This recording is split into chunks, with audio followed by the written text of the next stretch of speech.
Boa noite, meus amigos, minhas amigas, que a paz do Senhor esteja com todos nós, em nossos corações, e que sejamos fortalecidos nessa ideia, nessa busca, nessa caminhada com Jesus.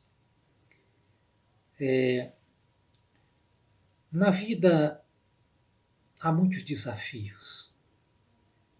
A caminhada, a gente começa muito cedo e como um sonho, como acordar de um sono, a vida passa rapidinho sem que a gente perceba. E quando viemos para cá, quando a gente vem para cá, trazemos normalmente uma proposta de vida. A proposta que a espiritualidade, Jesus Cristo, escolhe para nós como melhor. Sendo um ser em plena evolução, todos nós precisamos passar por essa experiência para que assim possamos crescer como espírito. E a cada existência, um pouquinho a mais nos é acrescentado nesse currículo, em que vamos sempre ascendendo, sempre subindo. E nesse sentido que nós precisamos, muitas das vezes, fazer reflexões da nossa vida naquilo que está dando certo, naquilo que não está dando muito certo, fazermos a mudança necessária para que não percamos tempo na existência atual, né? Porque muitas das vezes o acordar desse sonho, a gente olha para um lado e outro e nada fez, nada construiu para que pudéssemos elevar um pouco, né?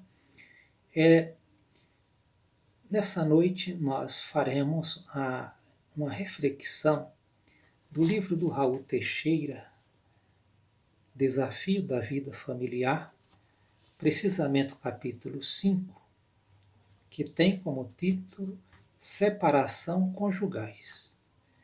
Antes nós vamos fazer uma oração, pedir a Deus força para continuarmos, para termos a inspiração necessária e sermos consolados pela espiritualidade, fortalecidos, a fim de que tenhamos um estudo produtivo. Senhor Deus, Pai amado, Senhor de todas as coisas, em Tuas mãos, Senhor, colocamos todas as nossas necessidades, as nossas buscas e pedimos a Ti, Senhor, que administre nossa vida. Administrai todas as minhas buscas, Senhor, e colocai em meu caminho as pessoas certas, aquelas que irão contribuir para meu adiantamento. Estende a Tua mão sobre nós, Senhor, estende a Tua mão e derrama sobre mim, Senhor, a bênção, a Tua luz, a graça concedida, Senhor, para que o meu espírito seja iluminado, para que eu seja iluminado, para que todas as pessoas que estão conosco nessa corrente, nesse estudo, e todos aqueles que vêm se ligar depois, sejam abençoados e fortalecidos no Teu Espírito, e que as nossas buscas sejam todas iluminadas por Ti, administradas por Ti, Senhor. Abençoe nossos lares, nossas casas, nossas famílias e toda a espiritualidade que nos acompanha. Nossos guardiões, nossos mentores e protetores. Graças a Deus, que assim seja. Amigos, Desafio da Vida Familiar, como já falei, é o livro, capítulo 5, Separações Conjugais. Pois bem, a palavra cônjuges, ela vem do latim e ela deriva de duas palavras,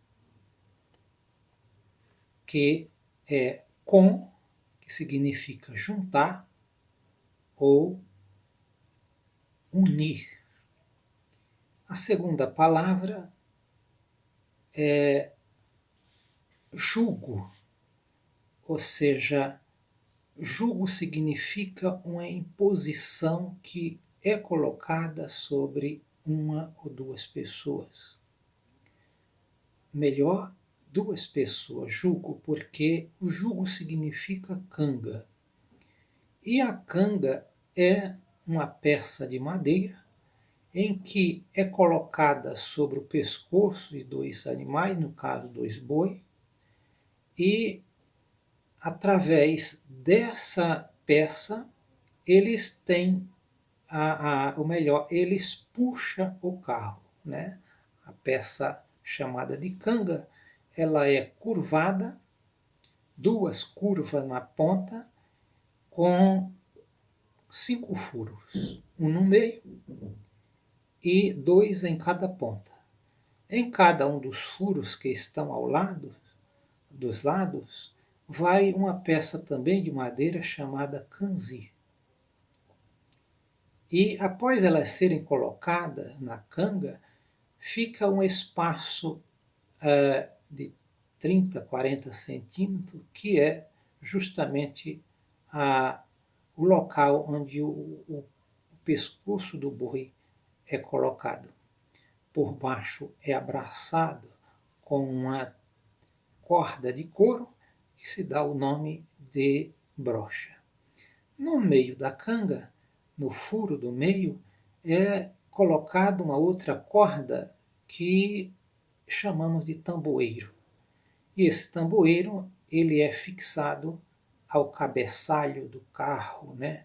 Que aí os bois irão puxar. Pois bem, isso é uma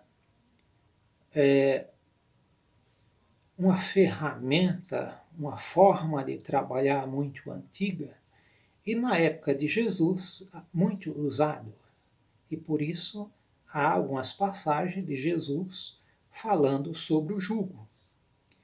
Então, nesse sentido, é uma analogia para mostrar para nós o que é andar juntos, né?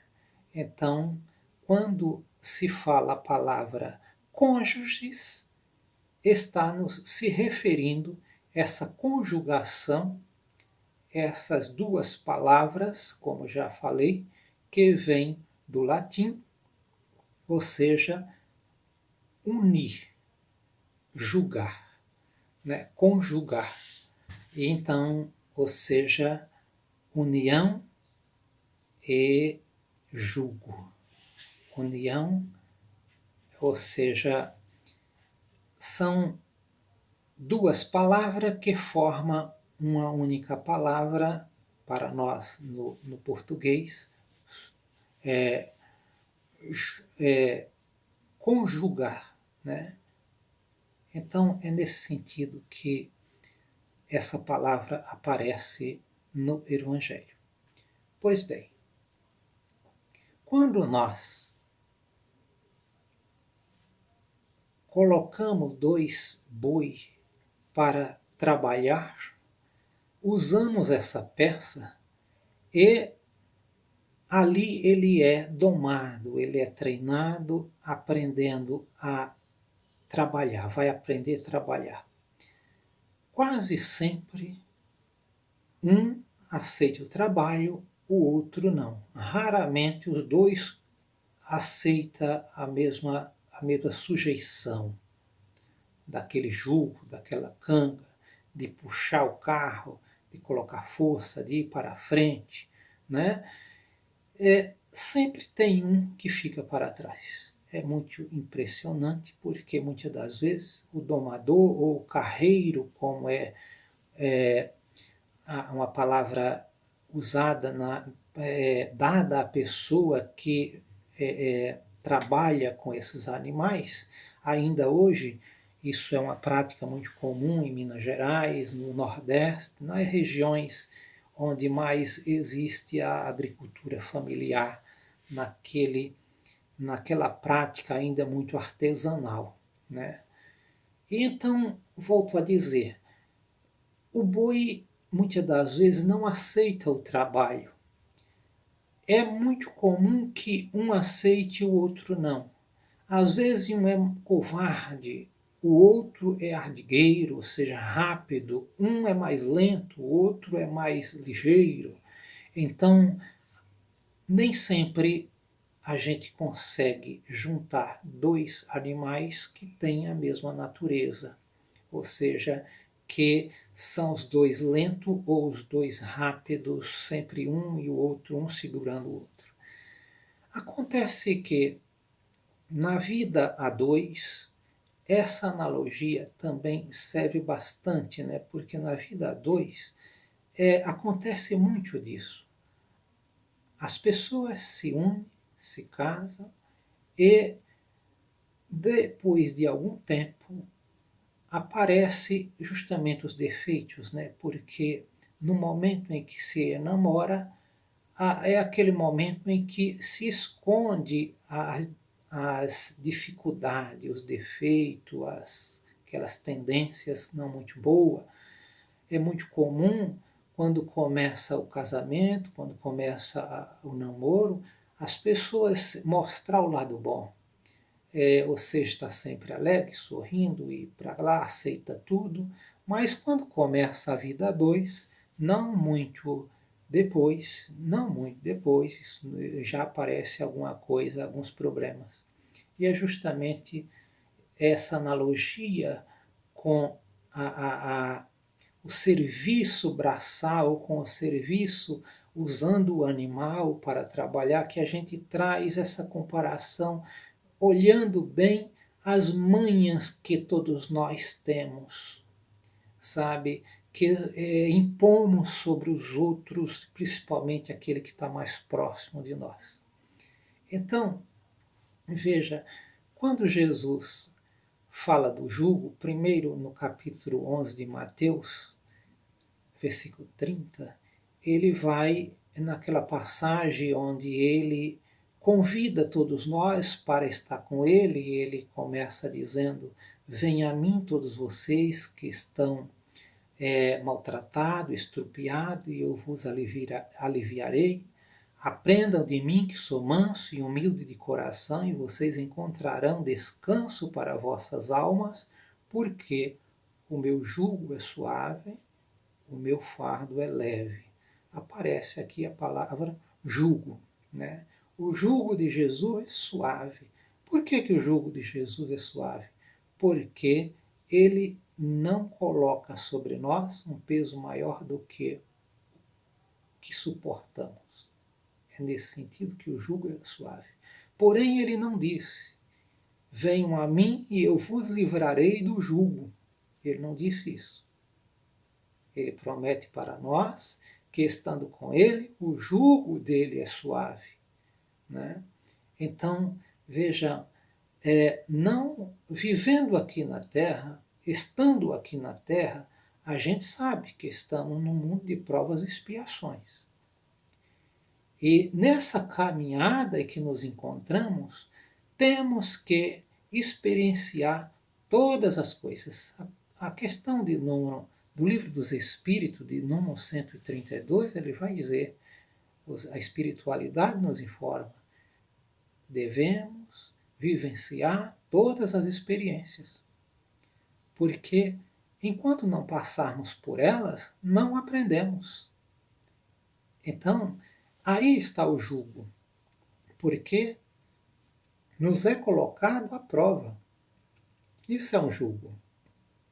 Mas estando com Jesus, ele promete: o meu jugo é suave, o meu fardo é leve. Eu darei para vocês não mais do que o que vocês suportam. É nesse sentido. E lá no capítulo 19 do livro de Mateus, também, Jesus vai, no item 3, Jesus vai nos lembrar também sobre o jugo, quando ele é questionado pelos fariseus a respeito do casamento. E ele vai justamente nos lembrar do nosso compromisso, né, diante do casamento. Porque os nossos irmãos,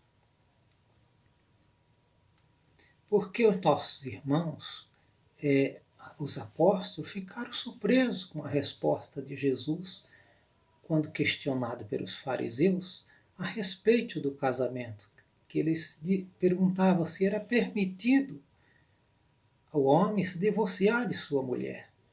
E Jesus vai lembrar justamente para eles, nessa passagem, uma outra passagem que está lá em Gênesis 3:14, quando Deus criou o homem e disse: o homem deixará seu pai e sua mãe e unir-se-á a sua mulher, e juntos será uma só carne. E é nessa passagem de Mateus quando Jesus acrescenta: não separe o homem aquilo que Deus juntou. Ou seja, Deus juntou para quê? Para colocar um jugo sobre eles. E esse jugo que é colocado sobre as duas pessoas, no caso, os cônjuges, eles têm oportunidade de crescimento para os dois. E essa oportunidade é uma programação que, muitas das vezes, ela já existe desde o mundo da vida espiritual, na erraticidade. Ou seja, muitas das vezes, nós participamos da programação reencarnatória em que estamos vivendo. Nós participamos, sim. Muitas das vezes até pedimos para passar isso ou aquilo. Mas o véu do esquecimento, é lógico, nos tira essa lembrança, né? Mas é justamente, no meu ponto de vista, eu acho que é a escolha mais difícil que nós, encarnados, fazemos, né? É escolher a pessoa com quem vamos dividir, né? É escolher a pessoa que vai estar conosco sobre esse jugo que é a vida carnal. Então, quando Jesus diz: não separe o homem aquilo que Deus juntou, dá-nos oportunidade de refletir daqui que tudo temos que suportar para podermos continuar juntos até o final da vida. Tudo não é a palavra, porque há muitas questões que, inclusive no nosso mundo hoje, ou seja, na nossa vida atual, no momento que nos encontramos, há muitos outros motivos que são justos que levem à separação. Porém, na época de Jesus, ele aponta apenas um motivo, que era a fornicação, ou seja, a traição, que só era permitido o divórcio se uma das partes traísse o outro, né? Ou seja, um traísse o outro. Então, nesse sentido, era permitido, e não mais em um outro. Nos dias de hoje, eu acredito que com o crescimento da humanidade, ou seja, crescimento intelectual, espiritual, hoje não há necessidade de nos submetermos a tantas outras coisas que é necessária, muitas das vezes, a separação. Porque a vida a dois, em alguns sentidos, por exemplo, a violência, é muito melhor que ambos se separem, ou seja, que haja separação de um casal quando a violência, do que os problemas se intensificarem e acabar na pior. Ou seja, de tapa vai, tapa vem, acabar na prisão por motivo de agressões à vida, né? Então, é nesse sentido que eu digo que hoje há motivos outros que levam à separação e é justo diante das leis divinas, porque estamos pensando no melhor para todos, né? Então, meus queridos, o jugo é isso, é essa canga, é essa imposição que é colocada sobre todo aquele que está vivendo uma vida a dois, para que se suportem. É muito comum, lembrando aqui, que, olha, é muito comum quando dois bois estão atrelados para o trabalho, um ande atrasado, o outro mais adiantado, sabe? E muitas das vezes o carreiro não consegue, o domador não consegue tirar esse vício do boi, né? Do animal. Mas é interessante que um percebe que se andar um pouco na frente, o peso que ele puxa é menor. Como ele é mais rápido, ele está sempre saindo na frente. E o outro atrasa-se. E nesse sentido, ou seja, nessa condição, aquele que está atrás acaba puxando mais peso. Acontece o mesmo com a vida 2, na vida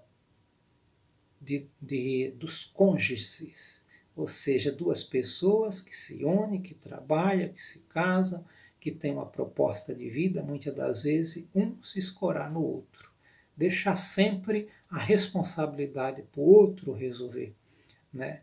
Enquanto que o outro está cansado, precisando de ajuda, mas aquele está sempre puxando na frente. Tem até um ditado que diz que atrás de um grande homem tem sempre uma grande mulher, né? Mas essa expressão é melhor quando dizemos assim: ao lado de um grande homem tem sempre uma grande mulher, porque é justamente nesse sentido que a mulher precisa andar ao lado, porque é para isso que a gente propõe, ou seja, Deus propõe para a nossa vida que duas pessoas se unam e sejam uma só carne, ou seja, que os dois se ajudem, que os dois sintam a necessidade um do outro e participe e compartilhe e se esforce para fazer o melhor assim, não sobrecarregando o outro. Quando eu falo do boi que anda na frente, sempre carregando um peso maior, observem que quando a gente se propõe, duas pessoas se propõem a pegar um peso, a retirar um peso do chão, os dois precisam pegar o peso igual, né? Quando um pega na frente, levantando o lado primeiro, o outro que levanta depois, atrasado, sempre pega um peso maior, né? Então, isso é a vida a dois, isso é a conjugação, né? Então, é uma comparação também que vem ajudar a todos nós a compreender o que é a vida a dois, o que é andar junto, o que é o casamento, o que é essa vida dos cônjuges. Mas, meus amigos, adentrando aqui a reflexão do nosso irmão Camilo, né, do capítulo 5, repito, do livro Desafio da Vida Familiar, né? Então, o irmão pergunta, o benfeitor responde a tal questão. No caso de separação, um terá que retornar com o outro obrigatoriamente em subsequente reencarnação? E o irmão diz assim, não há na lei de Deus nenhum ite anunciado que o confirme. Ninguém será forçado a reencarnar com alguém, caso tenha dado correta conta de sua existência. Isso seria uma brutal injustiça. O ensinamento do Evangelho de Jesus e que o Espiritismo repete é que a cada um será dado conforme suas obras. É justamente isso, meus irmãos. Ninguém está condenado a voltar com a mesma pessoa, né? Até por o fato de que após o desencarne, tudo vai para a lei. E uma vez estando sobre a lei, a causa de cada um de nós, independe de o retorno para o corpo material em uma outra existência, não depende da reparação, a reparação das nossas faltas não depende do outro, mas depende de alguém que esteja nas mesmas vibrações daquele outro, a fim de que possa nos proporcionar oportunidade de reparar aquela dificuldade que carregamos. De modo que, se vivemos na vida anterior com a Maria, não é a Maria que voltará. Na maioria das vezes pode voltar a Joana, a Cícera, ou uma outra que tenha as mesmas necessidades e vibre na mesma harmonia na qual necessitamos para uma experiência nova, ou seja, para repetir a mesma experiência, porém com uma outra oportunidade, né? Ter outra oportunidade vivenciando a mesma experiência, porque é assim, o desenvolvimento espiritual se dá por meio das repetições. Repete hoje, amanhã, depois, nessa existência e tantas que for necessária, até que venhamos a aprender a lição. E a cada uma dessas repetições, nem sempre estamos ao lado da pessoa anterior, que esteve conosco anteriormente, pode ser uma outra. Porém, essa outra traz para nós a mesma experiência.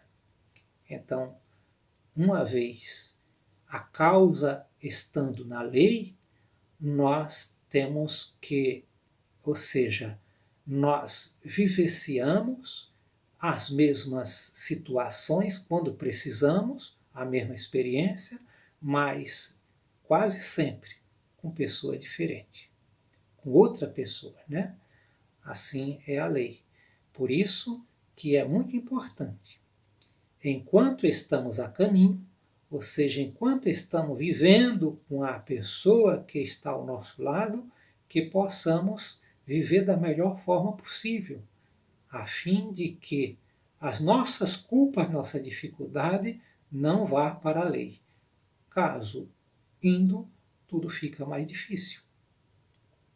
E é por isso que Jesus diz: te reconciliai com teu irmão enquanto estais a caminho. Ou seja, enquanto estais nessa existência, tudo é mais fácil. Ou seja, repetir a experiência depois sempre vem com ônus mais caro, mais forte, e a gente, além de perder tempo, né, sofremos mais.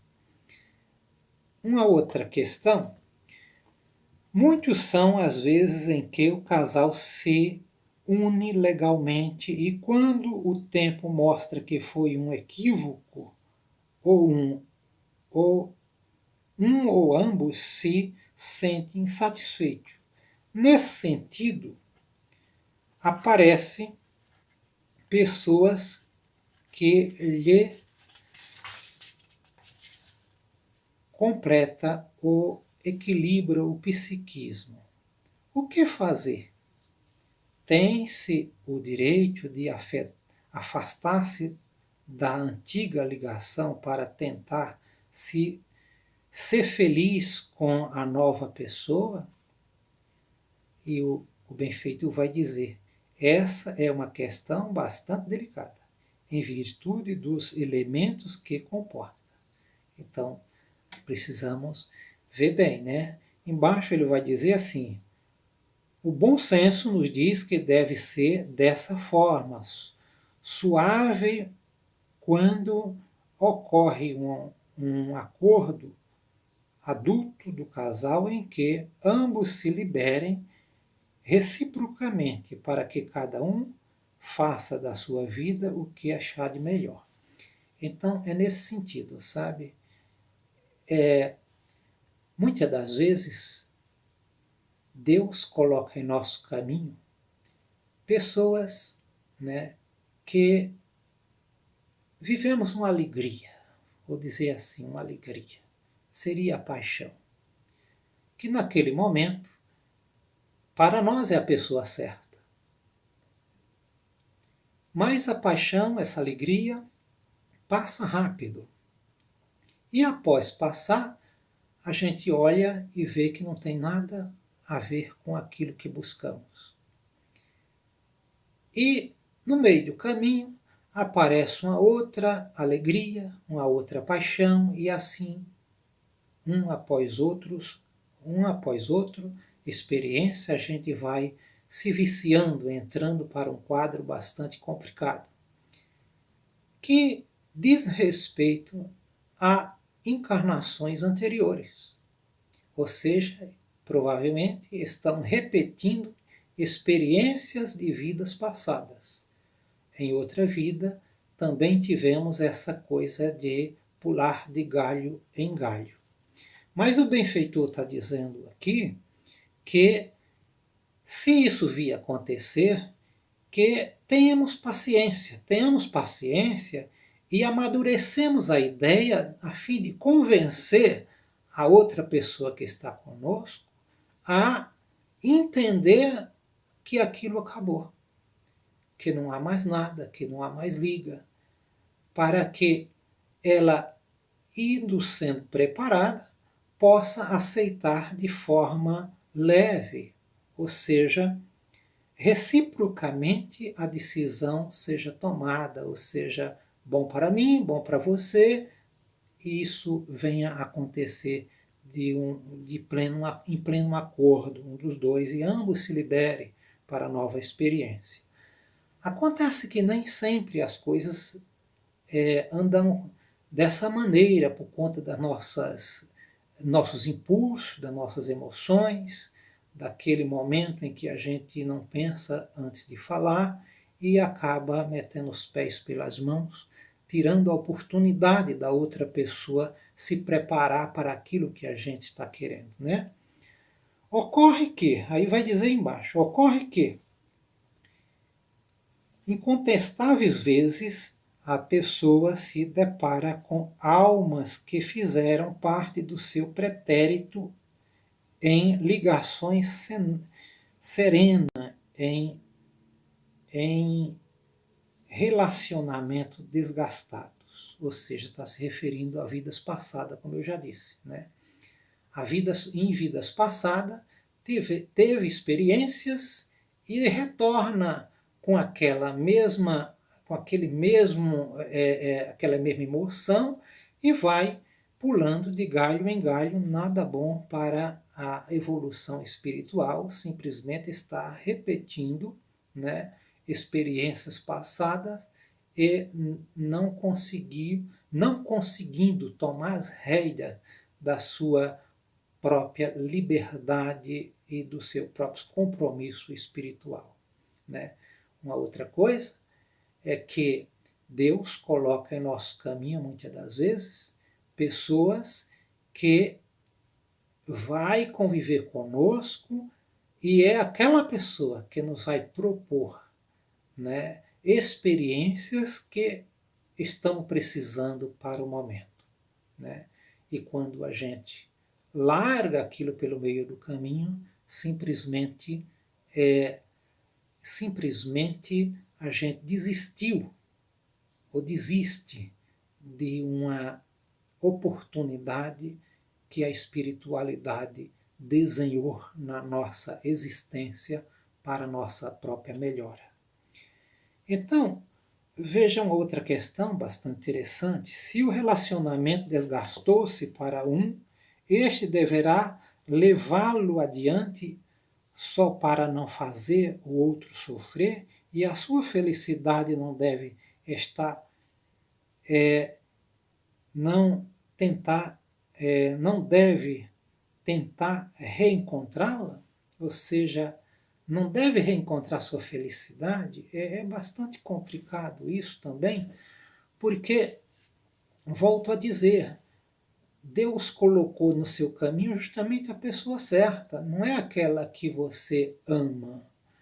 Porque aquela que você ama pode vir depois, mas veja como a sabedoria do Pai é grande. Deus deixa que ela venha depois, justamente no momento em que você já tem um compromisso com o anterior, com aquela que você não gosta muito, porém é com ela que você experienciará as suas maiores necessidades, sabe? E então Deus não coloca no nosso caminho nada que seja inútil. Para o mundo espiritual, tudo tem que ser útil. E se nós estamos hoje vivendo com uma pessoa que por uma alegria, por uma paixão, viemos a se ligar a ela, e essa alegria passou e hoje não gostamos mais daquela pessoa, não sentimos bem estar com ela, mas é com ela que temos experiência a ser vivenciada e aprender juntos, sabe? E é por isso que Deus coloca aquela que nós temos muita ligação vindo depois, para não atrapalhar, não te tirar do caminho que você precisa passar. Então, isso é muito interessante, né? Uma coisa que ele vai dizer aqui é: o amor, uma vez existente, o amor, uma vez existente na alma, pode mudar de intensidade, tomar novos coloridos, ajustar-se a nova dinâmica, até mesmo pode adoecer, porém nunca se acaba. Quando há amor, né? Quando há amor. Então, por dor que passa, por experiência difícil que venha a passar, esse amor tende a aumentar e não a acabar ou diminuir. Se ele acabou, é porque não existia antes. Né? Ele não existia antes. Estamos aprendendo a amar aquela pessoa que está ao nosso lado. Né? Então, volto a dizer, estamos perdendo oportunidade. Outra coisa que eu quero dizer é que possamos ser perseverantes com as nossas buscas, né? Porque uma vez estando sabido de que temos um compromisso aqui na Terra e que ao voltar para o mundo espiritual devemos levar daqui um pouco mais do que aprendemos, do que trouxemos, melhor dizendo, isso é um compromisso grandíssimo para todos nós. Então, todos nós que estudamos a doutrina, né, estando consciente disso, temos o dever de lutar para que nossa vida a dois, nossa união, a pessoa que está ao nosso lado, se levante de qualquer situação dolorosa, né? Vou ler uma outra aqui. Qual o compromisso de uma pessoa com o seu ex-cônjuges? Olha, uma outra pergunta também interessante. Tem um compromisso com ela? Sim, compromisso grande.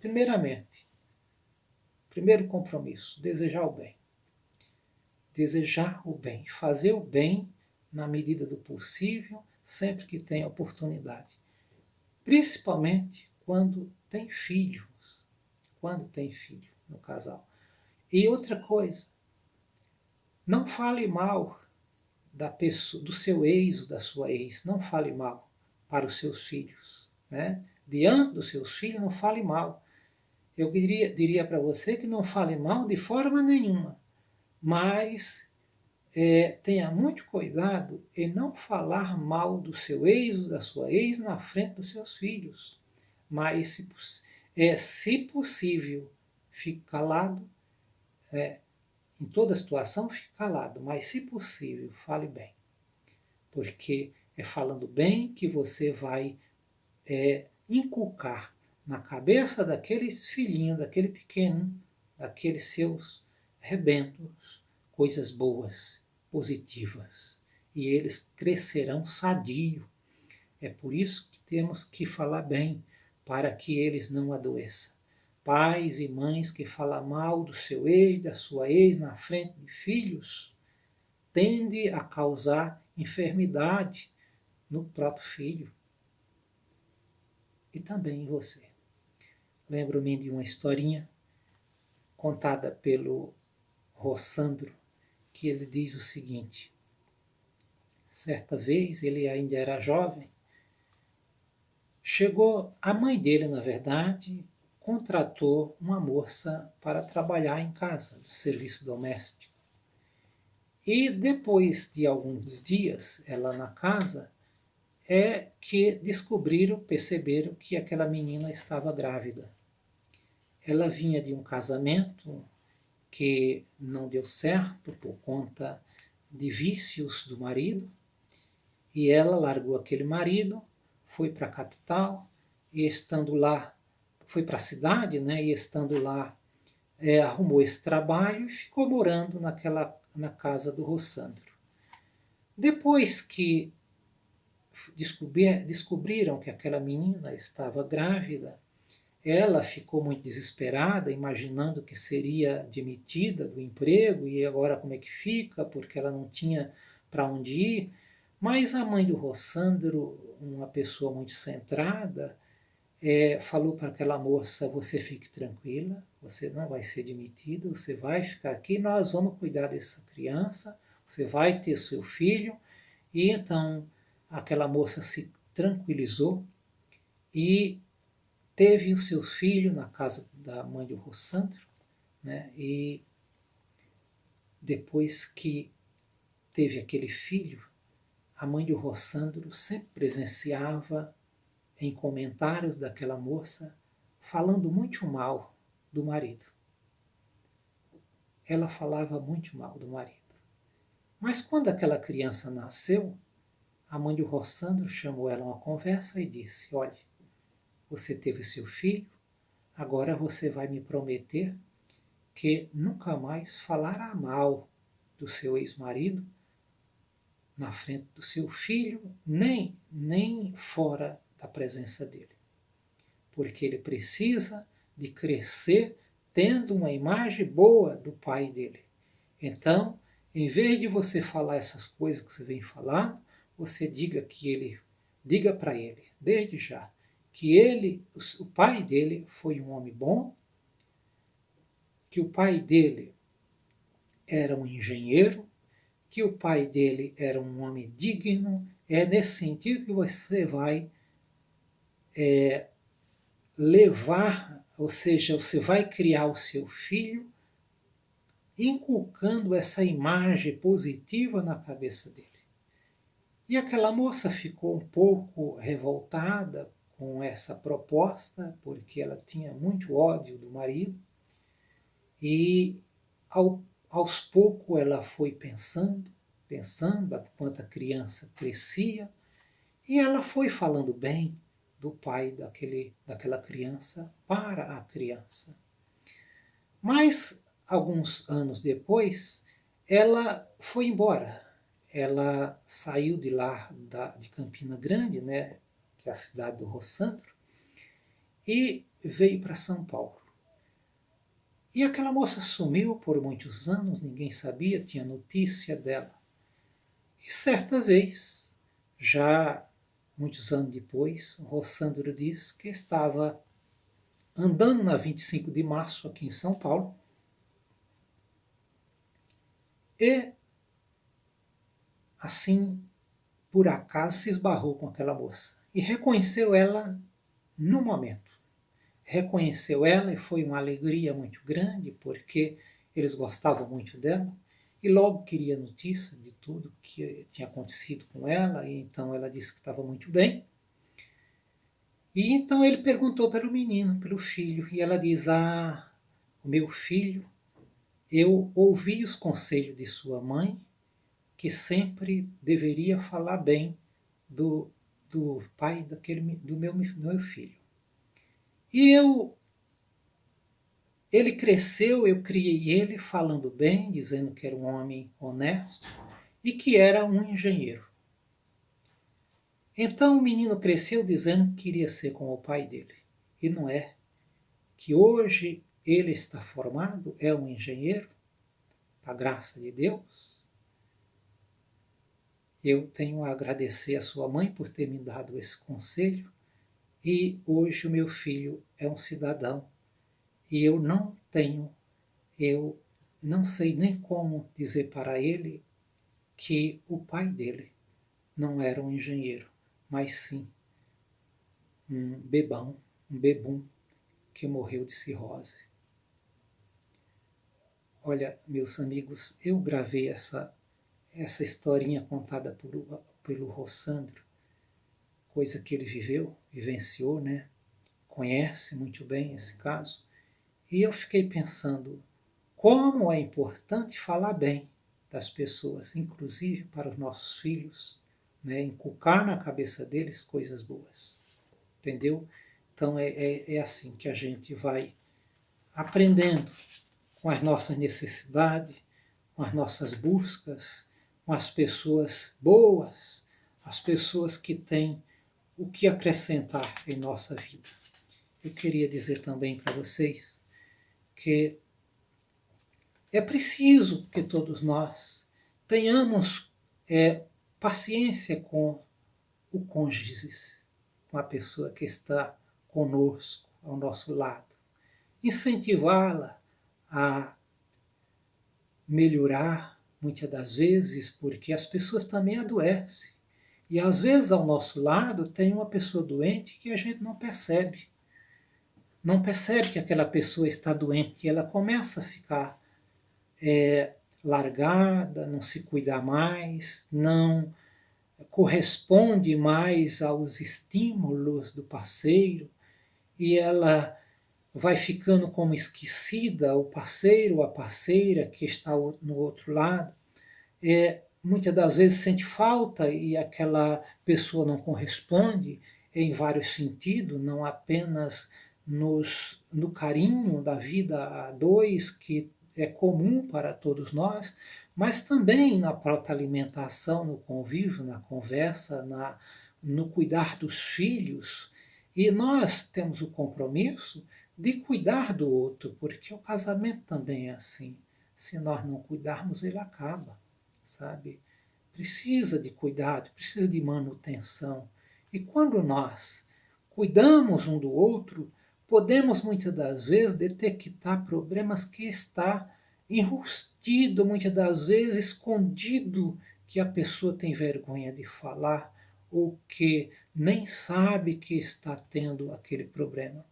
Então, é necessário que todos nós tenhamos paciência com o outro e dermos oportunidade um para o outro antes de haver qualquer desenlace. Devemos gastar todo o combustível. Devemos gastar todo o combustível, todo o diálogo, né? Devemos conversar bastante a fim de salvar a nossa união.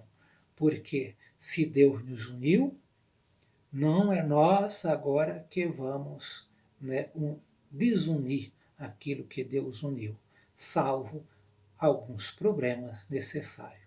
Vou contar uma outra historinha, essa eu conheci, de um amigo do meu pai, João Godemo. João Godemo e Luísa Godemo eram um casal. Luísa Godemo era uns 8, 10 anos mais velha do que João Godemo. Os dois se apaixonaram quando novos e se casaram. Eles não tiveram filhos, mas a vida sofrida daquela época de um homem da roça e também daquela dona de casa sofrida, muitas das vezes sem orientação, sem o cuidado médico, vai empurrando com a barriga problemas físico, emocional, às vezes até psíquico, sem ajuda, levando a uma ruína no casamento. O fato é que quando eu conheci João já era um homem de 40 anos e Luísa tinha por volta de 48 a 50 anos. O maior problema que eles viviam na época era o fato de Luísa Godemo, não tinha mais relacionamento a dois, da vida íntima com João. Não sei se, volto a dizer, se por motivo de doença, algum problema patológico que ela vivia, ou era justamente a falta de libido. O fato é que João era um homem de 40 anos, muito quieto em casa, muito caseiro, e um homem forte, né? Então, provavelmente, com todas as testosteronas, né, em pleno vigor. E o meu pai era muito amigo desse casal. João estava sempre em casa. João não tinha vício, não bebia, não fumava, não saía. Era de casa para o trabalho, do trabalho para casa. E Luísa dizia para ele: João, vai passear um pouco, João. Meu pai, ouvindo isso, dizia para Luísa: Luísa, você não incentive o João a passear por aí, porque você pode se arrepender. O fato é que meu pai tinha percebido que a vida a dois entre eles ali, ou seja, eles estavam praticamente separados, vivendo uma separação de corpos, né? E a Luísa, ela não se abria nem para falar diretamente algo assim, porém era muito claro, deixava muito bem parecer essa falta dela. O fato é que de tanto ela falar, pedir para o João passear, João um dia foi passear. E passei hoje, passei amanhã e passei depois, até que João encontrou Doralice, uma mulher que vieram a se apaixonar e tiveram um filho. No casamento anterior, João não tinha filho. Agora João tem um filho com Doraci. E aí, o fato é que João largou Luísa, Luísa ficou sozinha, já na idade, né, com quase 50 anos, 50 e poucos anos, para uma mulher de lá dos anos 70 já era uma idade bastante avançada. Então, o que aconteceu é que Luísa ficou sozinha e João seguiu a vida dele com Doralice. Doralice tinha mais 3 filhos, com aquele que viera a ter, era o 4º filho. João apaixonou-se por aquela criança, mas também não foi feliz, não viveu uma vida feliz, de modo que desencarnou com 50 e poucos anos. Aqui é um fato que eu presenciei, verídico, uma coisa que eu tenho como experiência, e é dessa experiência que eu digo para as pessoas que estão próximas de nós, né? Para ter cuidado um com o outro, porque nem sempre as pessoas elas se desinteressam uma pela outra por conta de não amar, por conta da paixão que não tem mais, dessa liga, como diz a juventude, que tem acabado. Mas, meus queridos irmãos, muitas das vezes é uma pessoa que está doente, precisa de tratamento. E hoje em dia nós temos muitos recursos, pode salvar muitos casamentos. Então, eu encerro essa nossa reflexão com essa historinha e quero dizer para vocês que foi muito bom ter esse momento de reflexão, me fez recordar essa história que presenciei ainda quando criança. Que Deus abençoe a todos e tenhamos uma boa noite. Muito obrigado.